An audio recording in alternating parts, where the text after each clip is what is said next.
విశాఖ జిల్లా నక్కపల్లి మండలం రాజయ్యపేటలో ప్రజాభిప్రాయ సేకరణ జరిగింది. ఏపీఐఐసి సిఆర్జెడ్ పరిధిలో 1577.87 హెక్టార్ల విస్తీర్ణంలో పారిశ్రామిక పార్కు ఏర్పాటుకు ప్రజాభిప్రాయ సేకరణను అధికారులు ఏర్పాటు చేశారు.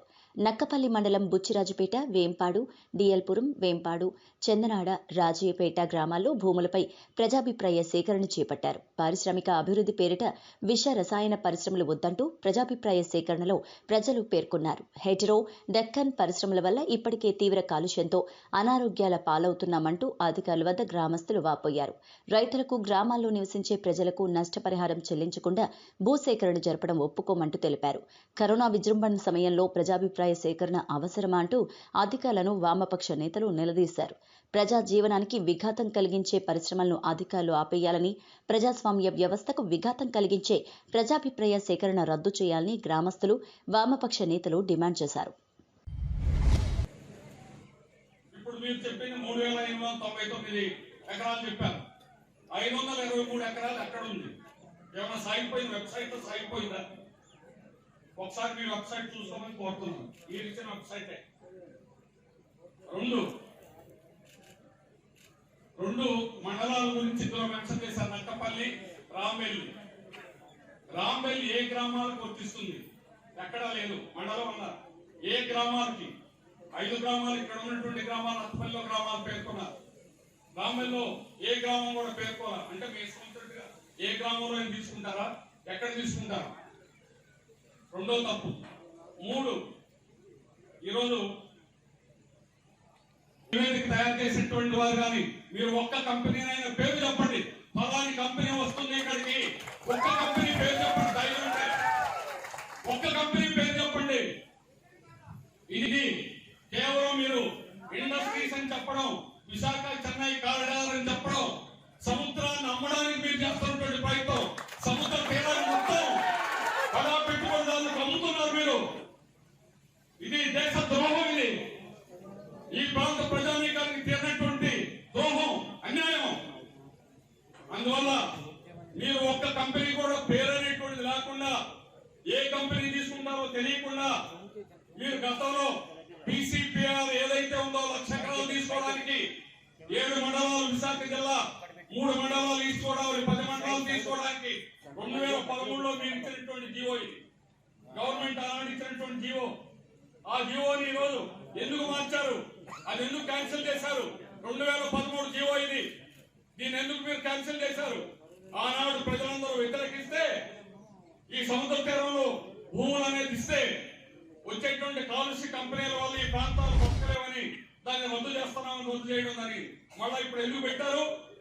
అందులో పీసీపీఆర్ అంటే పెట్రో కారిడార్, పెట్రోలియం ఇండస్ట్రీస్ అనేటువంటిది ఆ రోజుల్లో నేను చెప్పాను. అమెరికా నుంచి 11,000 కోట్ల పెట్టుబడి ఓ కంపెనీ వస్తుందని కంపెనీ పేరు కూడా రాశారు. ఇప్పుడు ఏది లేదు.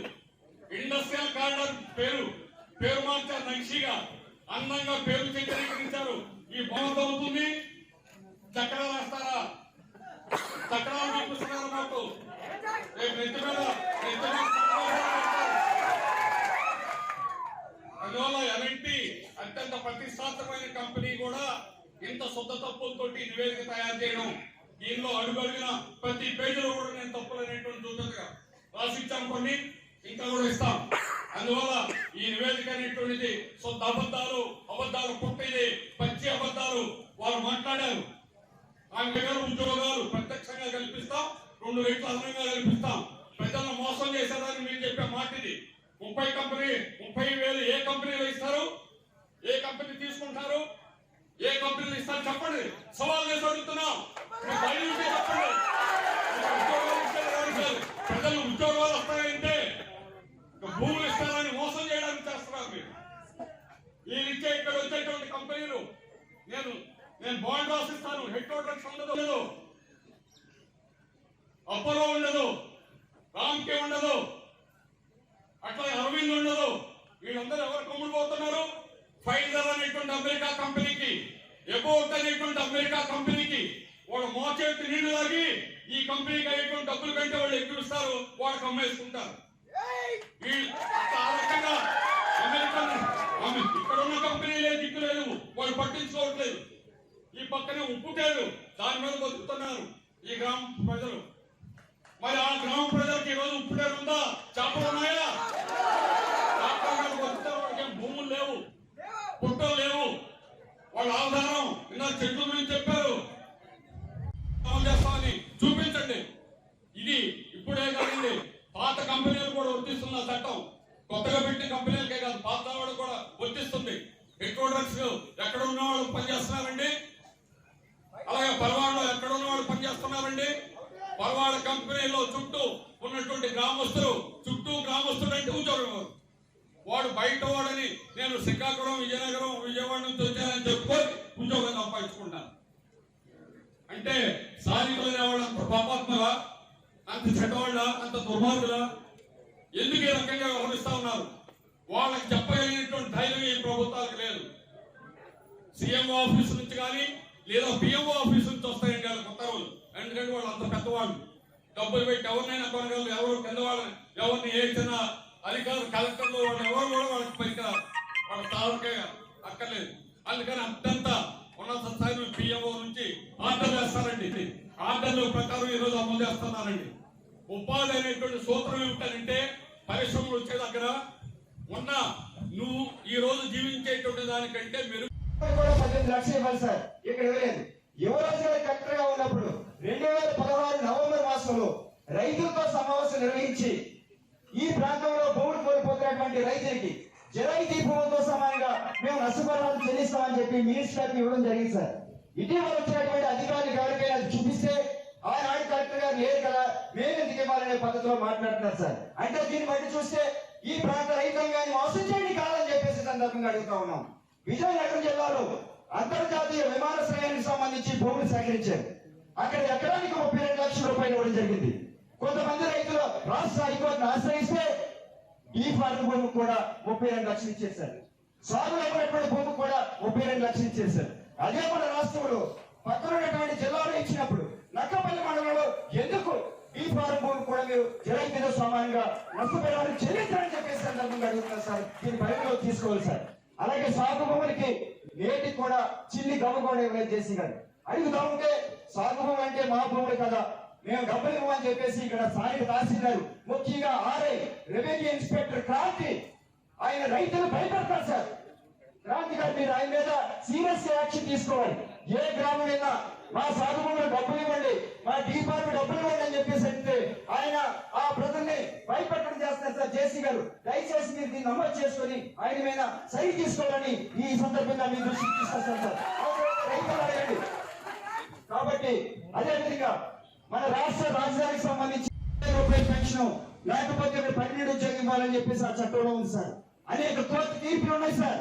ఎందుకు ఆ చట్టాలు మీరు అధికారులు పరిగణలోకి తీసుకోలేదని అడుగుతున్నాం సార్. ఇది యొక్క మా యొక్క ఆవేశం కాదు సార్. ఈ ప్రాంత రైతులు, కూలీలు, మత్స్యకారుల యొక్క ఆవేదన సార్, వాళ్ళ యొక్క డిమాండ్ సార్. మీరు దయచేసి పరిగణలోకి తీసుకోవాలని చెప్పేసి ఈ సందర్భంగా మీ దృష్టికి తీసుకొస్తాం సార్.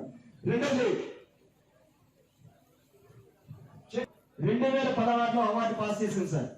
2016లో అవార్డు పాస్ చేస్తే 268 జీవో అంటే జీవో జస్ట్ అంటే ఆ జీవో గురించి చెప్పలేదు జస్ట్. ఎందుకంటే ఇప్పుడు మన సబ్ స్టేషన్ మేడం గారు వచ్చారు, అదే ప్రాబ్లం సార్. నేను అంటే మీ దృష్టిలో ఉంటే మీరు ముందు పరిష్కారం చేస్తారు క్లుప్తంగా. 2016లో మనకి డబ్బులు ఇవ్వడం ప్రారంభించారు అవార్డు పాస్ చేయడం. 2016కి సంబంధించినటువంటి 268 జీవో ప్రకారం కొబ్బరి చెట్లకి, జీడి చెట్లకి, మామిడి చెట్లకి సి కేటగిరీ ప్రకారం చూసినా 4,000 రూపాయలు నష్టపరిహారం ఇవ్వాలి సార్. ఇక్కడ ఎప్పుడో 2005లో వచ్చినటువంటి పాత జీవో 350 అమలు చేసి 250 రూపాయలు, 280 రూపాయలు ఈ రకంగా ఇచ్చారు సార్. దీనివల్ల రైతులందరూ కూడా తీవ్రంగా నష్టపోయారు సార్. దయచేసి 2016లో వచ్చినటువంటి 268 జీవోని అమలు చేసి చెట్లకు నష్టపరిహారం ఇవ్వాలని చెప్పేసి మిమ్మల్ని కోరుతున్నాం సార్. అలాగే 2 మూలపర్ర పార్టీ, అలాగే మా గ్రామానికి సూపర్ స్పెషాలిటీ హాస్పిటల్ కూడా నిర్మించాలి. మత్స్యకారులకు రెసిడెన్షియల్ హాస్టల్ కట్టించాలి. మత్స్యకారులకు ఎందుకంటే అలల తాకిడికి సుమారు సంవత్సరంలో 6 నెలలు తప్ప వేరే 6 నెలలు వేటకి వెళ్ళలేని పరిస్థితి ఉంటుంది. కాబట్టి ఇక్కడ మినీ జట్టి కూడా నిర్మించాలని నక్కపల్లి మండలానికి మనవి చేసుకుంటున్నాం. అలాగే ఇంజిన్లో సబ్సిడీలు చాలా తక్కువ ఇస్తున్నారు. మా మత్స్యకారులపై దయించి నెట్ వెల్డింగ్ సెంటర్లు, ఆక్సిజన్ హాల్లు అన్ని మా మత్స్యకారులకు ఉపయోగపడేవన్నీ ఈ ప్రభుత్వం చేయాలని తెలియజేసుకుంటున్నాం. అంటే మంచి కంపెనీలు వస్తే అభివృద్ధికి మేము ఆటంకం కాదు. రసాయన కంపెనీలు ఇచ్చి మా రాజీపేట అలాగే ఉంచి మమ్మల్ని జబ్బులు పాలు చేయొద్దు అని తెలియజేసుకున్నాం. కూడా పూర్తి వ్యతిరేకిస్తూ